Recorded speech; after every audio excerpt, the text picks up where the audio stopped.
Good evening, everybody. Thank you for being here. Just maybe about a minute early, but let's go ahead and get started, and hopefully we can leave here a little early.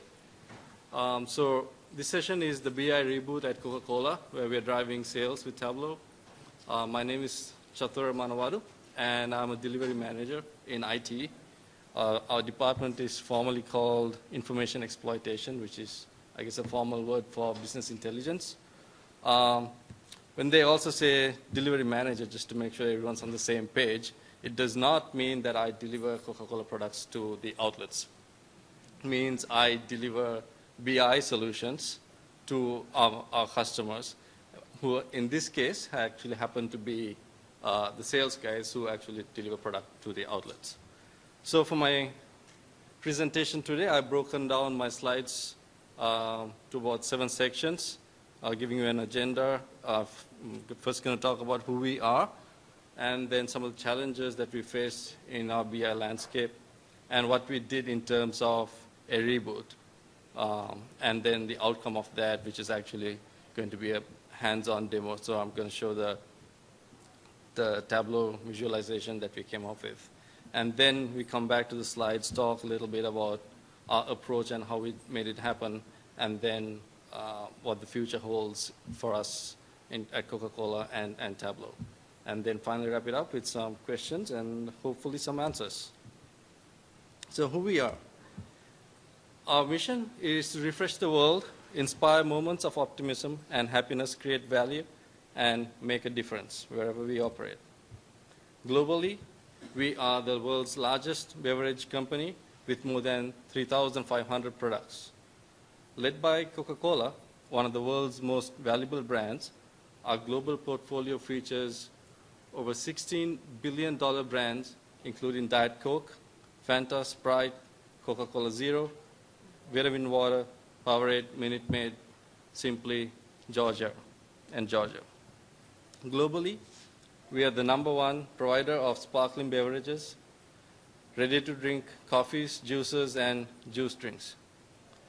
People in more than 200 countries enjoy our beverages at a rate of over 1.9 billion servings a day. We have an enduring commitment to help build stronger, healthier, and more sustainable communities wherever we operate. And with our bottling partners as a Coca-Cola system across the world, we are among the top 10 private employers, having over 700,000 associates worldwide. Our North American business, again, we have over 60 independent bottlers, and ourselves included. We have over 700 different beverages, including more than 180 low or no calorie options. With our bottling partners together, we have over 100,000 associates system-wide, and then Coca-Cola and Diet Coke are the #1 and #2 soft drinks in the US respectively. Moving over, so Coca-Cola Refreshments is another Coca-Cola bottler, which is actually owned by the Coca-Cola company. And we have over 1 million outlets. Actually, the true number is close to 1.2, I think. Active outlets in North America, which includes the United States and Canada. These outlets are managed by over 13,000 account managers who report to over 1,000 district sales managers. And together, this group, we refer to them as our frontline sales associates. So the account managers are the boots on the ground. They're the ones who are visiting the outlets on a daily, weekly basis and managing that relationship for us. Geographically, we have over 35 different market units. As you can see in this, I'm not sure about the resolution up there, but it's actually a map drawn with Tableau, with the different colors indicating the different market units and each dot representing one of our outlets.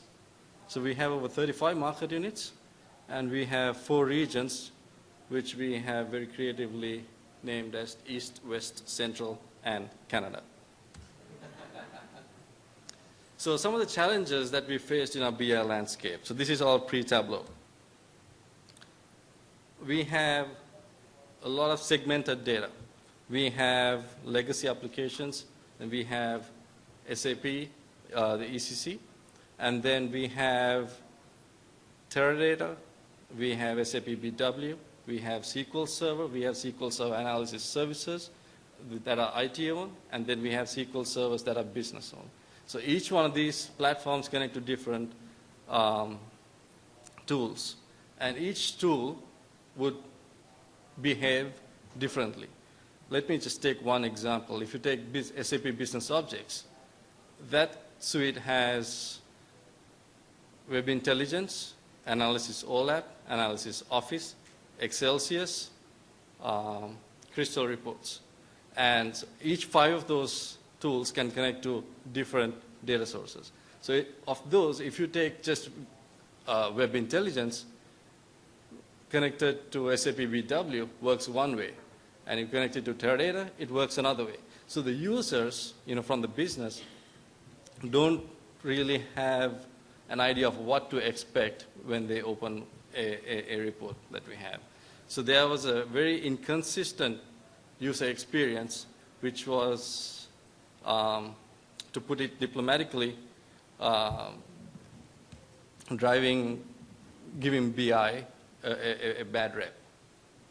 And on top of that, we had performance issues. So if you use one of these tools and you run a report, sometimes it would take 2 minutes for a good performing report. Some reports might take 10-15 minutes to run, and some reports would not run on demand. You can only schedule those just because the performance problems. So our sales guys are mostly out in the field. They are not in an office environment. So they do not have the patience to sit down and wait for a report to refresh. They would not have, they would not be able to go to an outlet and then pull up these reports using their 3G card. So one fact that I forgot to mention was our account managers they carry around with them Panasonic Toughbooks, so which is a regular laptop with a tougher casing on it. So, and they have a 3G Wi-Fi connection, which they are reluctant to get on for 2 reasons. One is it drains their batteries, and then 2, it's difficult to find signals when you're at the back of a Walmart or a Kroger. So there's really no point in trying to connect. So all these factors, and then the last one is the ease of access. So the account managers, the frontline sales associates, they all want their data available to them offline when they're at an outlet, and they wanted to be able to interact with it and then have a conversation with the outlet managers. So the tool set that we had would not allow any sort of offline access. So they had to be online, get on a 3G connection, then connect on VPN, and then run the reports on demand. And it would refresh if they're lucky. So our BI tool set, again, pre-Tableau. On the database layer, we have SAP BW, which has a majority of its data coming from ECC. And then we also have Teradata, and then SQL Server. So this is just the IT-owned piece. And on top of this, there would be a business-owned collection of SQL servers under chairs, under desks, wherever. And on the presentation side, we have SAP Business Objects, which actually connects to SAP BW and Teradata. Granted that the user experience between these two is very vastly different.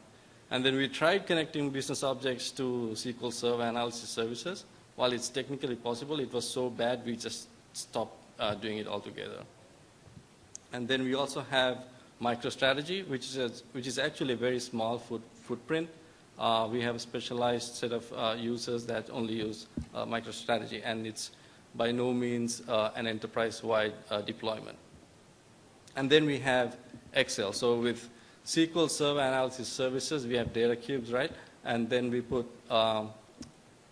glorified, pivot tables, save those in, different slices and dices, right? So you have an Excel workbook with n number of tabs, and then that's your report that you send out to the sales guys.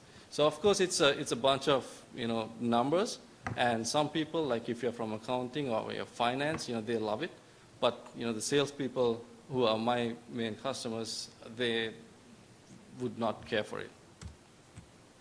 So then what did we do in terms of a reboot? So my previous slide, so we had all these tools, and then we wanted to consolidate, have a unified user experience. So what do? We go ahead and add Tableau to the mix. So now instead of 3, we have 4 tools, but the benefit of adding Tableau is that it is able to connect to all these different data sources. The use of the other 3 has not gone away. We still feel like there's a place for them to operate, but then we found a niche for Tableau that we are continuing to push on. So what are the deciding factors when we decided to go with Tableau? Of course, we've all seen and we all know, being at this conference, the visual aspects of Tableau, right? There's all these charts. It's, you can put different colors in it. You can customize it very heavily.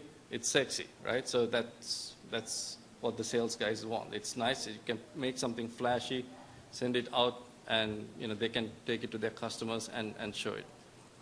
And it is able to handle large volumes of data. Just the chart that I showed earlier with the map and all the dots.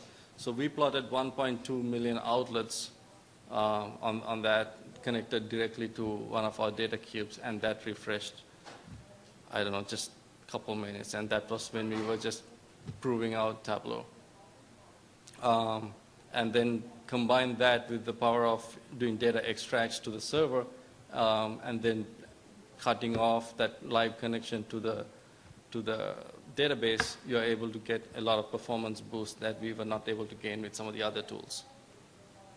And then when we're designing dashboards with Tableau, we found that it's near pixel perfect. You can visualize something and you can kind of draw it out, and then we can make it appear in Tableau just the way that you want. And there's not a whole lot of constraints that we've seen in some of the other tools that we looked at in terms of getting a view that you like.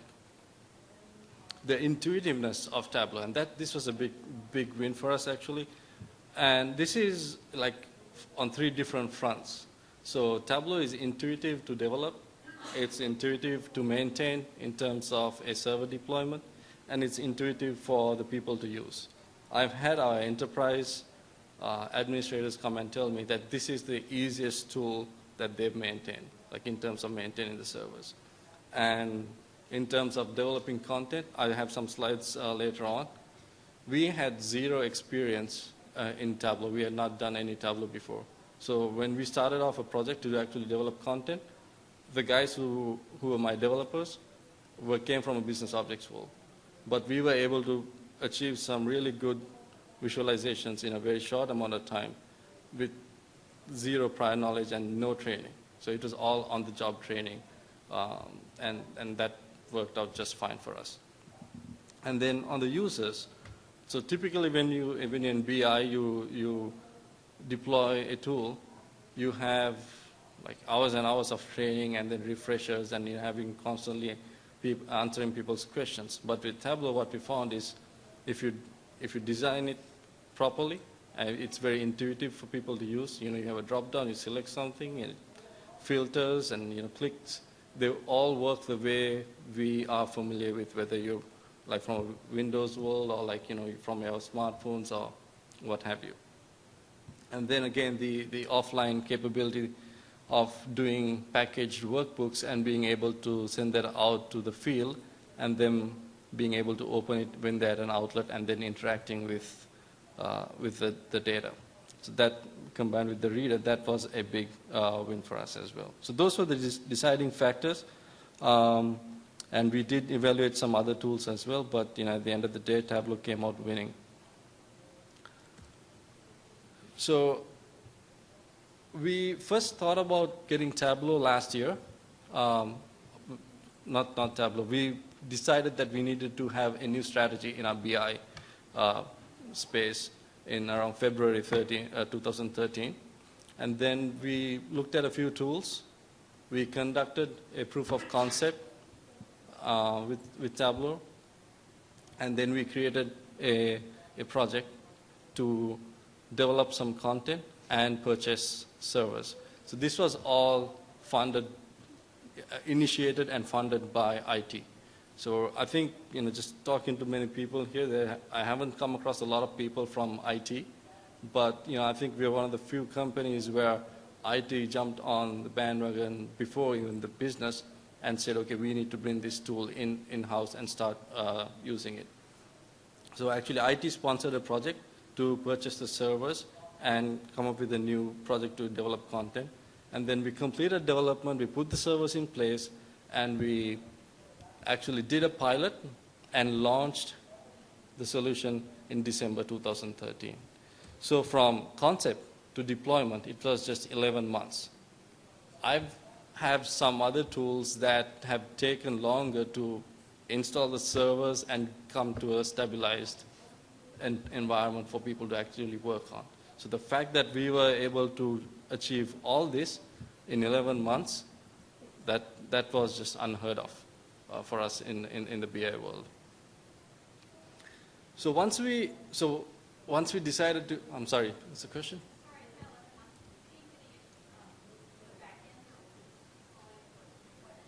So the 11 months was to install the servers, and then for us to do the Tableau visualization that I'm going to talk about, we had to do some ETL work to bring some data in as well.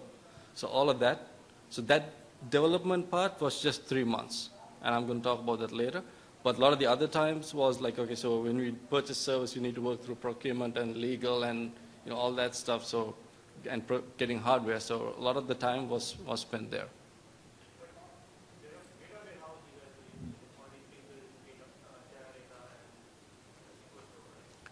Mostly Teradata.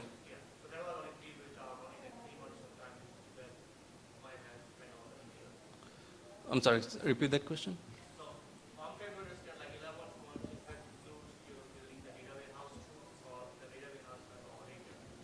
Yes, absolutely. So, and I'll touch on that in a little bit. So, once we had the idea of bringing Tableau on, so it was going to solve a general problem that we had. Okay, BI tools suck, performance suck, we need to fix this. So we needed to have some sort of an initiative to prove to our users that Tableau is the right answer. So this is actually what we started with. This was me and one of my colleagues getting into a conference room and whiteboarding. Okay, if we were to do something for our sales guys, from all the ideas, things that we've heard, all the complaints, what would we do? So this is what we came up with, and this is actually my handwriting, if you can read it. So we said, okay, we'll have some map here. Oops, it's on a different screen. So we'll have some maps and then like a quadrant to show who our stars and who our losers are, and then some tree maps down here, and then some trending. So we started with that, and once we had that kind of drawn out, we worked with a developer, and again, these guys didn't have any experience in Tableau before. We went through some iterations. So we mocked up some data in Excel, and then we came up with some visualizations. So after we got to, and this all happened within IT, so we got to some point, so maybe about the third one on the top right. Then we shared it with some of our business leads and said, okay, what do you guys think about that? And then we started another recursive process of going back and adjusting, making changes. And before we knew it, we had done like 79 different iterations. If you could see, we had some maps up there. We played with some colors, all different things. And although I say 79, this was all done in like 2 or 3 weeks. So it's not like we had a whole lot of we spent a whole lot of time. It was mostly so to get sign off from the business saying, okay, what's something that's going to work for you. So we mocked up the data in Excel and did these prototypes. So once we had the final version, which is on the bottom right, we took that, and that's what we actually developed. And I'm going to jump to the the process of actually developing it in a little later, but for right now, I want to first share some feedback that we've had from the field after deploying this tool. Typically, what we've had is all complaints and about, okay, why can't I have this? Why doesn't it work this way? Blah blah blah. With this one, we got a whole lot of unsolicited feedback.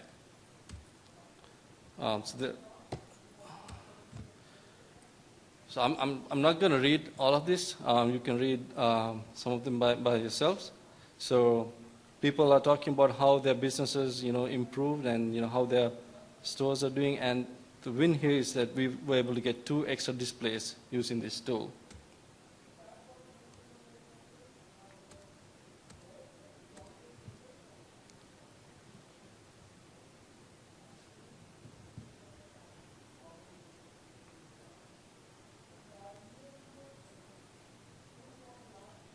So again, all of this feedback was unsolicited, and for them to go ahead and just give us all these positive feedback was just shows the value of having a tool like this in the right hands. And then the next feedback that I'm actually going to share with you is, so one of the things that we thought about when we were developing this visualization was, what's its purpose in life? What routine, where does it fit? Right? Because we don't want to come up with content just for the sake of creating stuff. So this one was, finally what we agreed on was, it was to facilitate a conversation with the account manager when he visits, with the store manager, so that they can have a data-driven discussion. Earlier, if the store manager asked a question, the account manager has to say, okay, let me look that up and I'll have that data for you the next time I visit. And then he would have to go talk to his manager, who might have to talk to his manager to connect to some of the systems that we had to pull that data into an Excel or PowerPoint and then bring it back. And by that time, it might be like a week, 2 weeks out. So there's that lag. So this feedback that we got, again, you're going to have to do some reading here, is a classic example of a real-life example of that use case actually working out for us.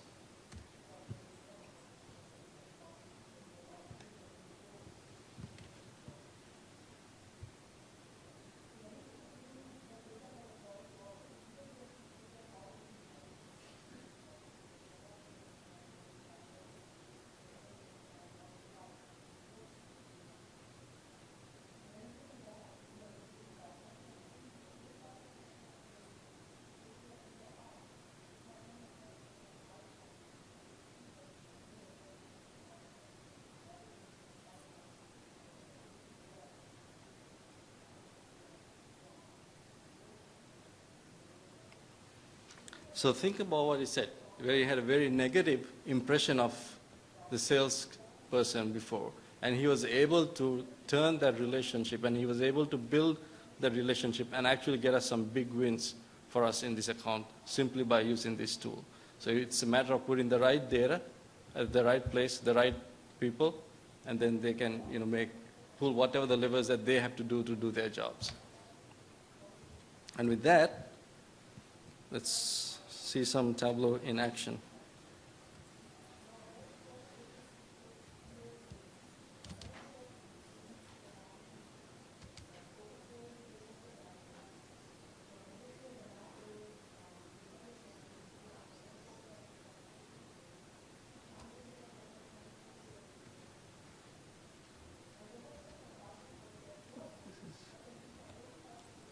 So this is the visualization that we came up with, and we put in a lot of thought into what went where. But if you see, when they open it up, the first things that they see in the middle there are those numbers, which is what account managers live and die by. That shows how they're doing year to date, quarter to date, and month to date. And also it indicates to them how they're doing compared to the prior year, whether they're up or whether they are down, and if they're down, and what the percentage and the actual changes are. And then all over to the middle section, Again, it shows a weekly trend of what their volume is. So the orange line is actually their current year, and the shaded area in the back is their prior year. So they are at a glance able to see how they are trending year over year across time. So we publish this workbook weekly, and so, for example, these things would keep going, moving further on as the year progresses. This is a bit of an old workbook, so because I cannot bring production data anyways, and this data is actually masked, so please don't buy any stock or anything like that by interpreting any of these results. And the other, also on the bottom, we have what we call RED score, which is right execution daily. It's about how well we execute in the outlets. There are things that we're supposed to do in terms of getting certain displays, promotions done, and things like that. So there are surveys that are taken, and then if, based on how those surveys are answered, they have questions. So these account managers are able to see, okay, how am I doing, and then how am I compared to the market unit that I work in. So they see that average. And so this is their current one, and then their last two ones. And also the similar metric, which shows how much product that we have on display at the outlet. And this one is the trade breakage. So if we have product that are damaged in an outlet, we want to track that as well. So we show that year to date and month to date as well. Couple of things that I wanted to point out here. So in terms of coming up with this color scheme, we made some conscious decisions on what colors to use, and we've implemented that as a practice across other workbooks as well. But we support about 14,000 users, so we needed to keep in mind that about, I think, 7% of the male population is colorblind, right? So that's kind of the reason why we have the arrows giving an indication of whether you're up or down.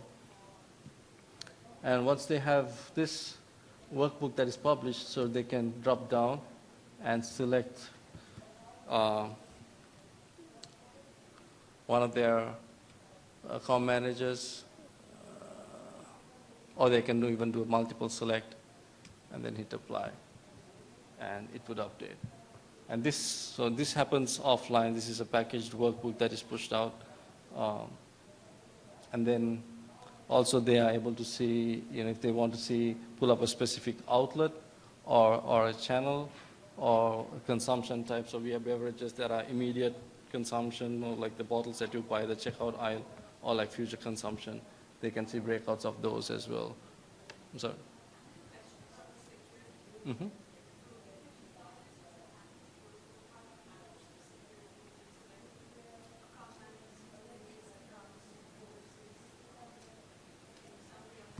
So we have no such security requirements in terms of one account manager seeing the outlets of another account manager. The only thing that we do have is within regions, and that also is mostly because of insider trading, not like an internal. It's to minimize that we have. Correct. So when we publish, so we have, I think, about 1,200 district sales managers, and we publish the workbook at a district sales manager level. So it will have all of his or her direct reports, which will be account managers, and all of their outlets. So every Sunday, we go through and publish the 1,200 workbooks.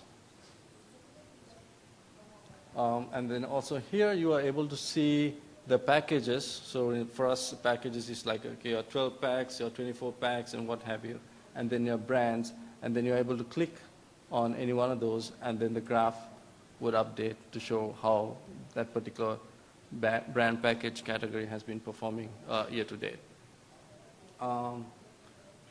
Some people on the field, they like to look at a package and then the brands. Some people, when we talk to sales, like to look at a brand and then a package. So if you're looking at a package brand, that means, okay, let's say 24 packs, and then you look at, okay, 24 pack Coca-Cola, 24 pack Fanta, 24 pack Sprite.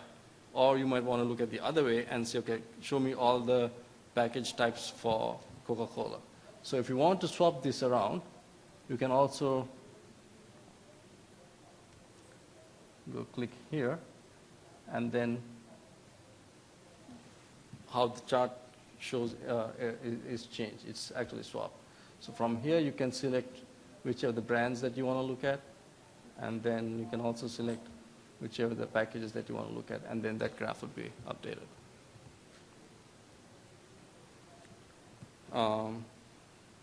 Any questions on this workbook? Do you share this to the store owners? Yes. This does not. I mean, this is something we share with the outlets, external customers. So they can see other customers' data here? We don't show them that. So the account managers have the responsibility to not show. Like if I'm at a Kroger, I would not show that person the public's data. So you don't send the file, just show them on No, we send the file. So regardless of if you make these reports available, we have to trust our associates to not share competitor data, right? So the fact that it is there, I mean, it could be there in any report, right? So if they're at an outlet, we rely on them to not share unnecessary data with those people. Yes? And then they get this from Salesforce, or they get it? No, I'm going to touch on that in a slide that's coming up, on how the actual deployment is. Is there another question? Yes? Package, I have about, so from the smaller side to be about 100,000 to up to about 1.2 million. And the file size is about 2 meg. Yeah. Because since it is synced over the network, and which is something that I'm going to talk about, we want to make sure that the file size stays pretty small as well.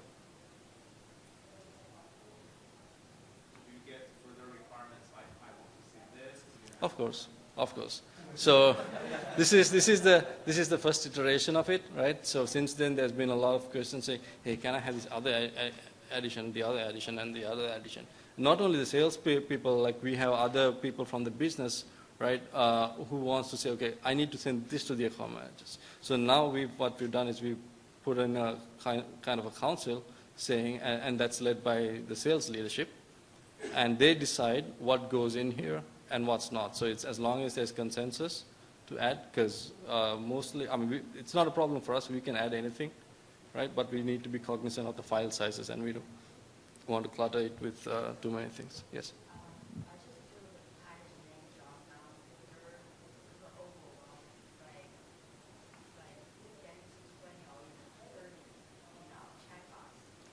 Right. Well, so they can also search for it, right? They can start typing. And our account managers, so they know exactly what they're looking at, right? Yeah, they know it, and once they start typing, they have. So this is, so like, I think I selected an outlet, so this would be all the packages that outlet sells. No, it's the Panasonic Toughbooks that they carry, and yeah, and this resolution is fixed to that to their screen size of that Panasonic Toughbook.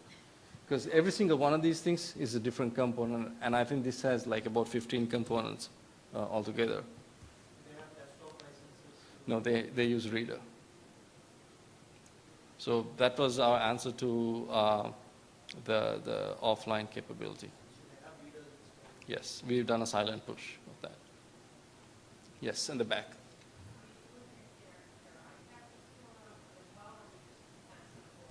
It's just the Toughbooks. We don't have iPad, just because we have this on the server as well, so people can access it online. So there's nothing preventing them from accessing the iPad. We just haven't done a full deployment of that just yet. Yes. I was just curious about, I know like there's a few points typical industries, but how do you guys like pick the metrics that will drive sales or marketing? So for them, and there's going to be another workbook that let me pull that up also.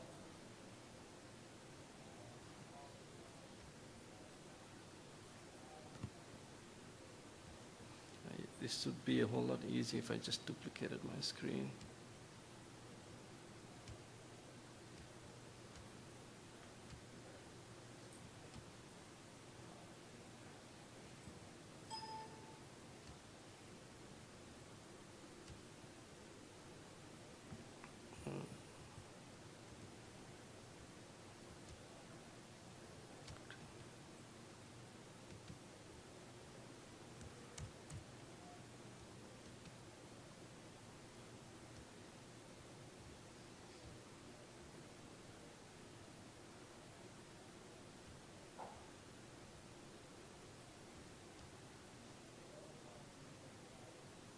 That's not cool. Anyway, so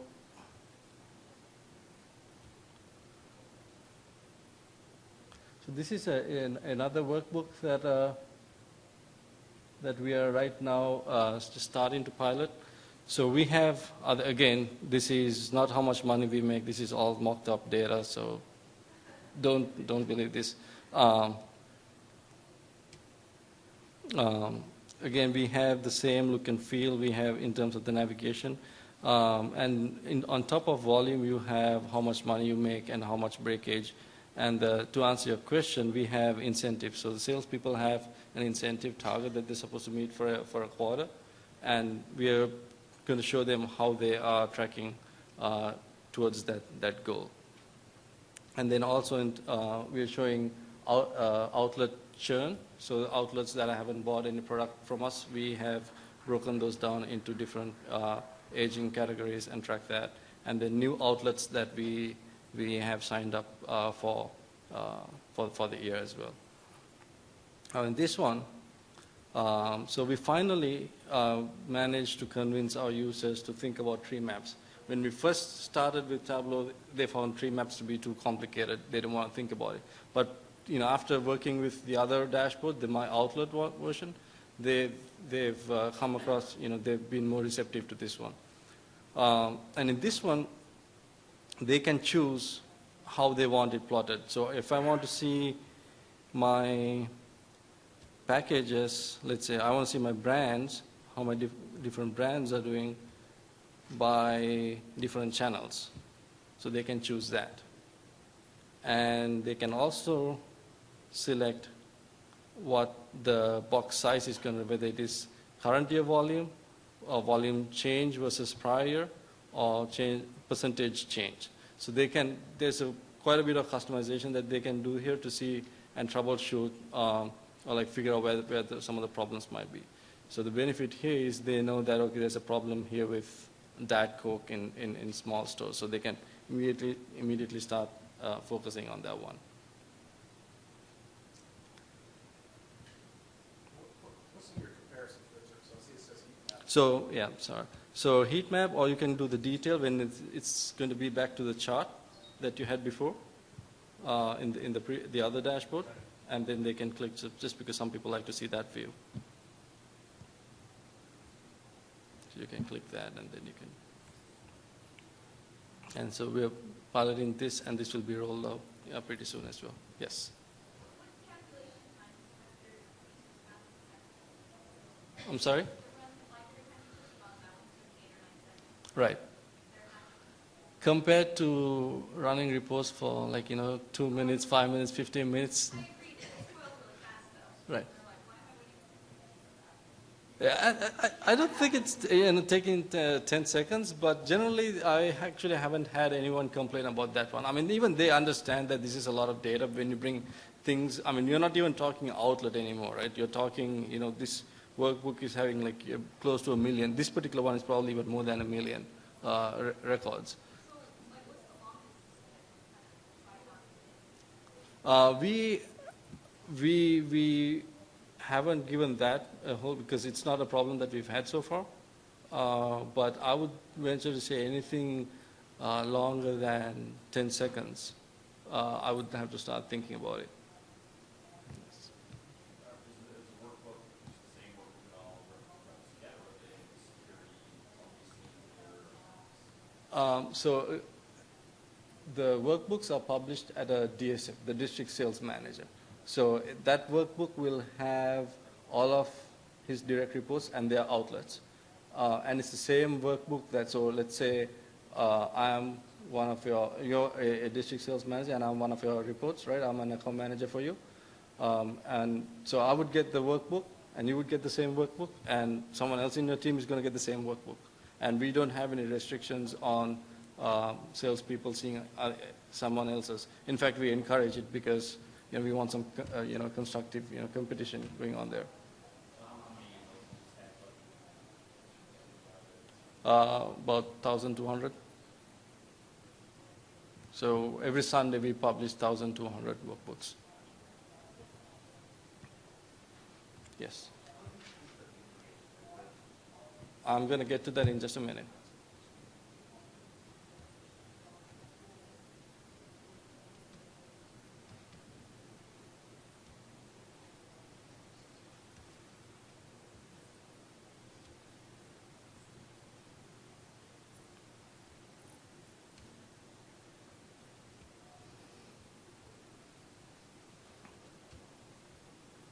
So with that, I want to talk a little bit about the approach that we took in terms of building this. So when we started, I put together a small team, right? I had one Tableau developer, one database developer, which is actually Teradata, right? And then one ETL developer.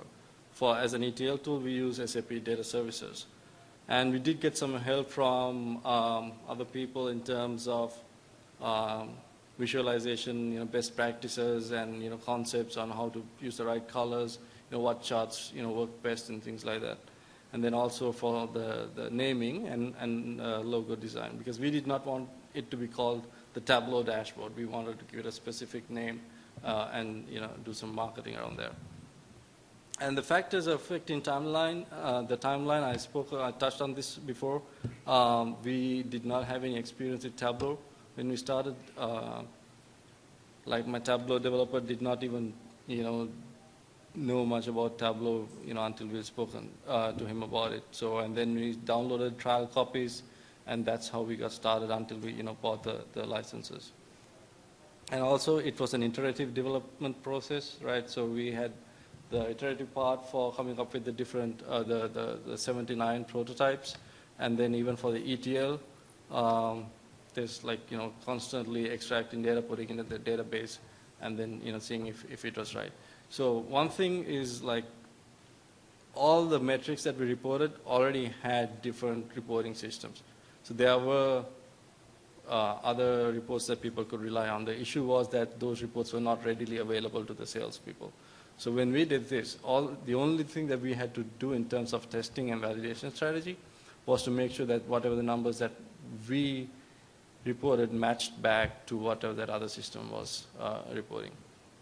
So, but still, with everything said and done, it only took us 3 months to get this, the first dashboard that I showed completed.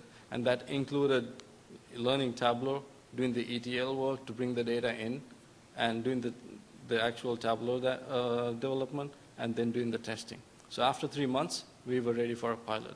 And if question of, okay, how much would I say the true Tableau development? It probably took us a little longer because the first time around with the whole learning curve.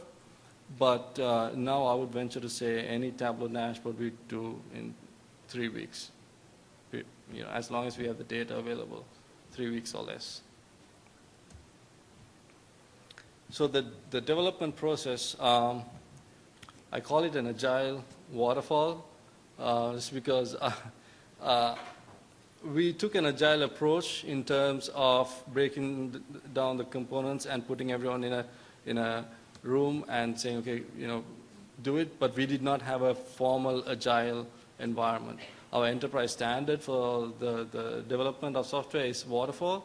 So to get the PMO, the project management office, the police off my back, we had to then go and retrofit everything back to fit the waterfall, toll gates, and all the documentation and all the fun stuff that goes along with it. So the focus was bringing all the data, because the data was already there. We did not have to go fetch and look at transaction systems to get the data. It was already there, and our focus was on consolidating those. and then just doing the ETL to fill the gaps of where we didn't have the data. Calculated fields, and this kind of goes back to the whole the question that was asked about the performance as well.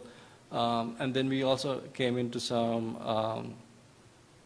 problems where if you had the data at different granularities and then you try to do data blending, Tableau was doing some weird stuff and inflating the numbers, and we just could not figure out a reason. There was no rhyme or reason as to how it was inflating it, so there was nothing we could do to reverse it. So we decided to push all the calculations back into the database, and we ended up creating a view.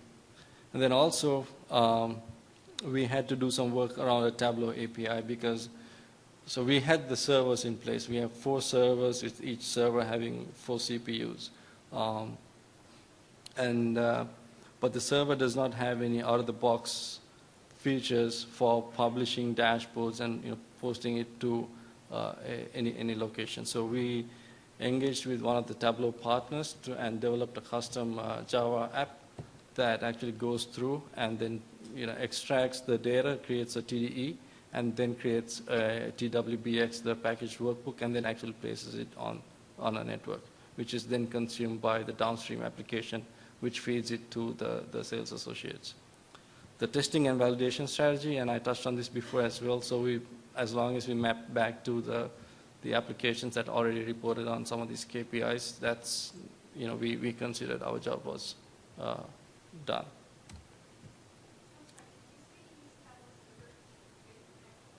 Yes.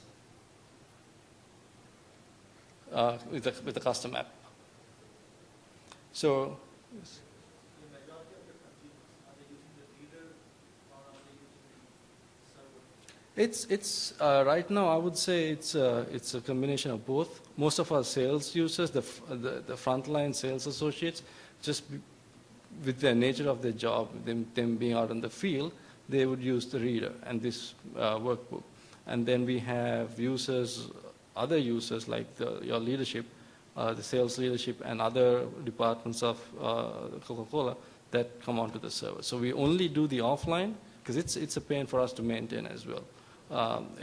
We only do the offline just for that specific need of them needing to have offline interactive dashboards.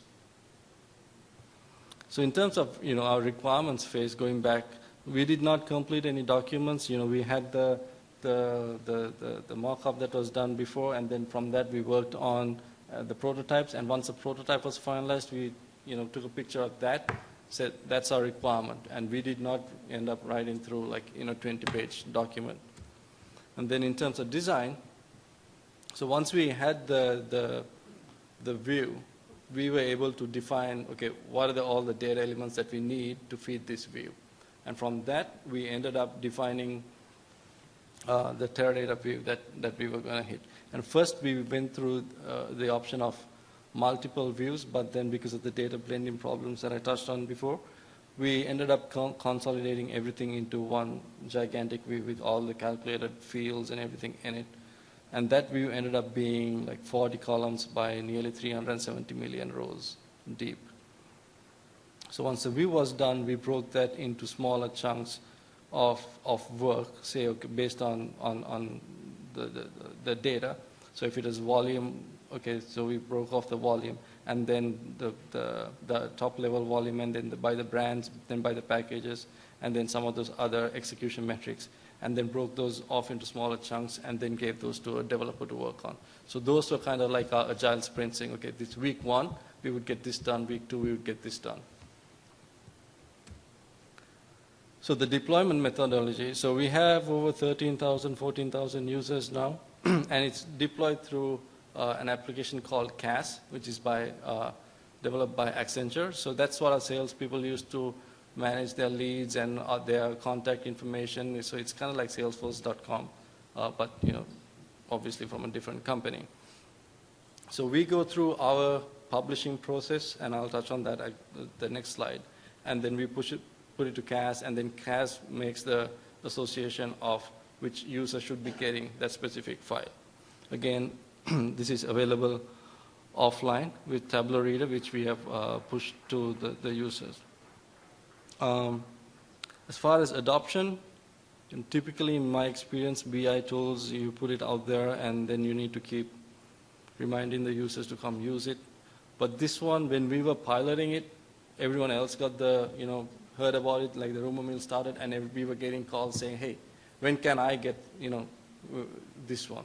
We really did not have to do anything to push adoption. We just put it out there, and then it just took off by its own. And to this day, I mean, if it is late or, if for some reason a particular workbook does not get published, you'll be guaranteed to have a call the next day. So this is how we go ahead and publish and distribute the workbook. We have Teradata where all our data comes in, and then it all goes to the different tables, and from there we consolidate everything into the one view that Tableau hits, and then so that leverages our sales hierarchy, and that's how it knows what outlet is managed by what person and who does that person report to. And then on the Tableau server side, we have the custom Java application that triggers a job every Sunday to actually hit the Tableau view, combine that with the sales hierarchy information, and then generate an extract. And then from that extract, it will generate a workbook. And then it will name the workbook accordingly so that we know for which DSM this particular workbook is. And then it will publish it to a network location. And then this CAS, which is the application that the sales guys use, extracts, copies over that file from the network share into CAS. So and the file sits embedded within that application and appears as a URL, local. And then when the users click that, the file opens up in Reader, and then they start interacting with it. Mm-hmm. Yes. Is there a question in the back? No? Yes. Yes.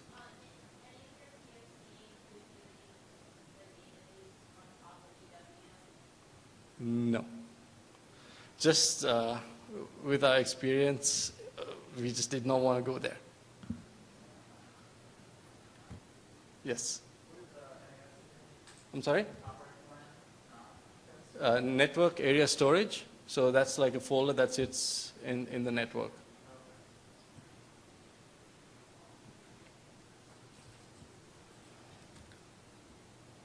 So our current usage, Tableau is quickly becoming our primary reporting tool, and I put reporting within quotes because I don't like to call it a reporting tool.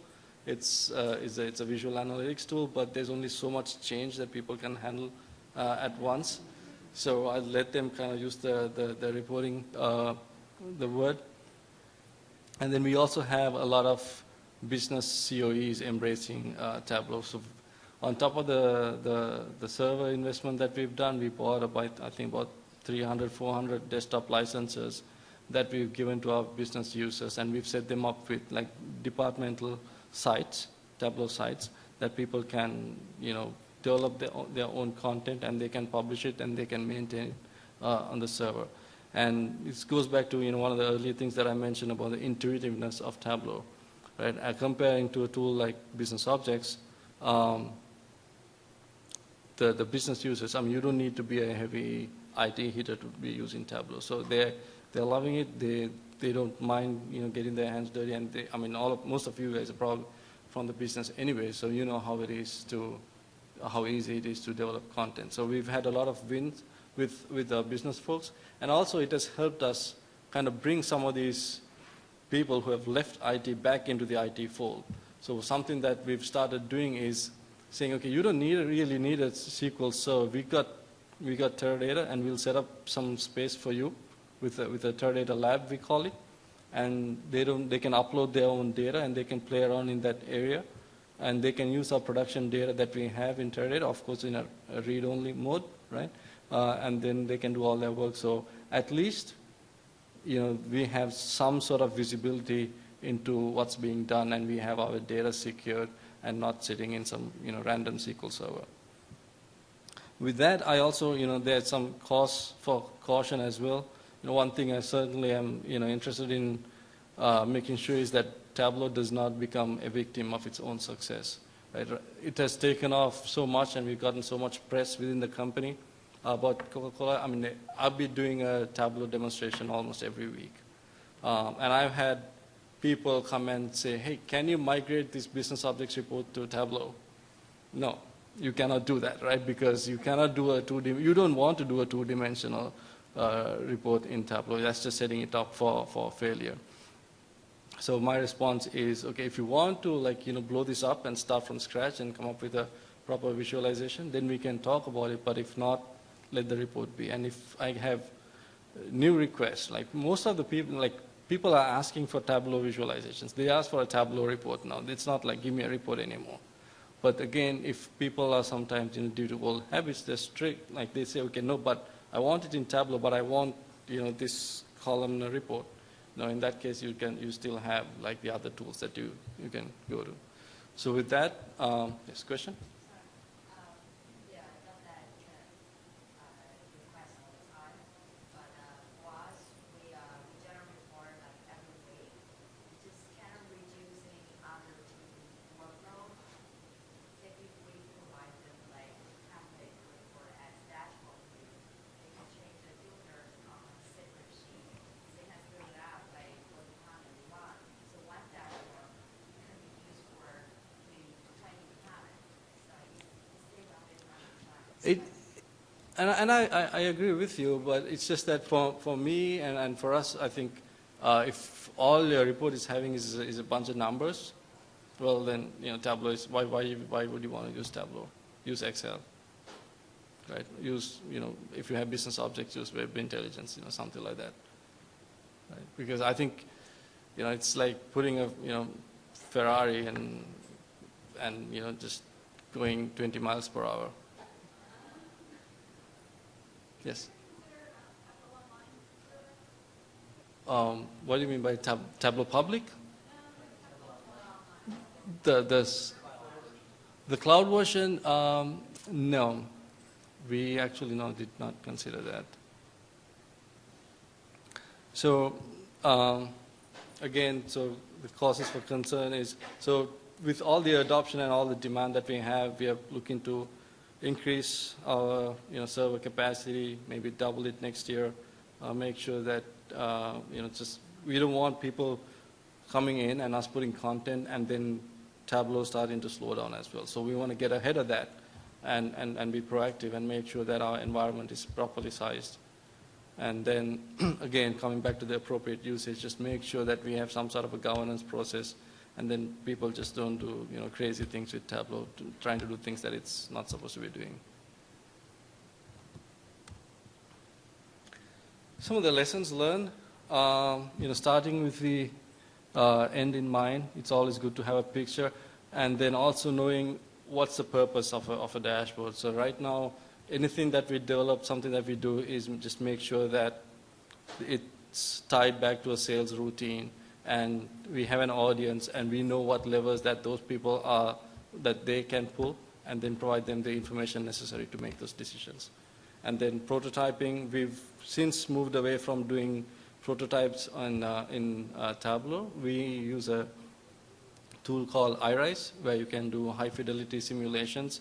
So you just drag and drop stuff, and it looks just like a dashboard on the screen so that you can demo it to the users, and then get sign-off on that, and then actually do the Tableau workbook. And then use UI best practices in terms of fonts, colors, things like that, and then don't over-engineer, make things too complicated. Question?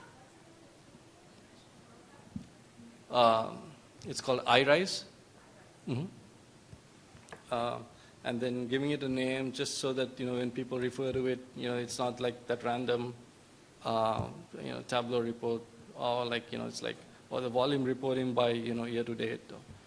And then we also, so just doing this, we uncovered some limitations on the Tableau front, right? So the server publishing part caught us a bit of a surprise. We had to write the Java API for that, and then data blending, then just how Tableau behaves with data cubes. Especially the fact that you cannot do extracts, right, Ben? So our sales rep is right here. So we're trying to push that because Tableau can do data extracts with SAP BW. So I'm hoping at some point they will allow it for Microsoft SQL analysis services as well. In terms of what the future holds for us, so this dashboard, now this was actually mocked up with iRise. So, and this is the second dashboard that I pulled up before. So if you recall, this looks exactly like what was developed. So there's no disconnect. But this was not with mocked up data. This is just, just graphics using that tool. And you can do simulations in terms of like drop downs and things like that, just with some, setting up. So we're piloting that. And then we have another dashboard that's kind of still in the works, which is actually for another conversation that we have, like another sales routine, which is not a daily visit. It's a more in-depth conversation where we go in and tell them how much money a certain outlet is making from us, some of the promotions that are coming up and things like that that we're hoping to achieve with this one. And also, now that we've addressed our frontline sales needs, now we want to go back and serve the leadership. We did not focus on them because they get the reports somehow, right? They get someone to sit there and go through an Excel and type it in if they have to. So the guys who are hurting were the frontline sales associates, so we served their need first. And now that we have that done, this particular dashboard was designed so that we minimize the number of drop downs and navigational things, so you just don't waste real estate on your iPad. So it's just a lot of clicks. So that's mocked up. It's ready to go. So maybe sometime next year, Q1, we'll start some development of that. So that, yes. As far as sales rep sharing data with customers, your computer does allow you to save it in the app, I believe with Reader you can do that. So you can do a print, or you can just take a screenshot and send it. So, and if it is just like, so if you want to give it to a customer just for their outlook, yeah, that's fine. We allow that. Yes. Mobile that you just spoke, are you creating a separate version for tablets and separate version for desktop experience? Well, I'm banking on some of the enhancements that are coming up with the Tableau app, that we wouldn't have to do that. But given the status of the app right now, we might have to, right? So it all depends on when the next version gets announced and what are the features in there, and then when we actually do the development. Because right now with the app, there's limitations on it leveraging like gestures and hiding menus and things like that. So that's one of the challenges that we want to keep in mind. But we love the fact that if you have something on the server, that without any changes, that you can consume it in the iPad. But we would like it to be a little bit more intelligent and say, okay, if there are like menu items and all that, kind of hide those without wasting real estate. Yes.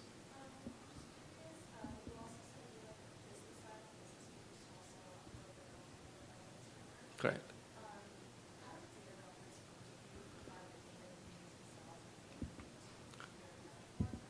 All of the above. So we do allow them to connect to the IT data warehouses, and then if they want to do with their Excel or SQL Server, that's fine. One thing we do ask them is when they publish content to the server, that they support it, right? So they have their own site created, and if there's a question regarding that specific report, or if it doesn't get refreshed, we don't want someone creating a ticket with the IT support desk asking us to fix it. So that actually wraps up my presentation. I know we're just actually a couple minutes over. So if there's any questions, we answered already, but any more questions, I'd love to stay back and chat also. If anyone needs to get hold of me, my email address is c.manawadu@coca-cola.com. Thank you.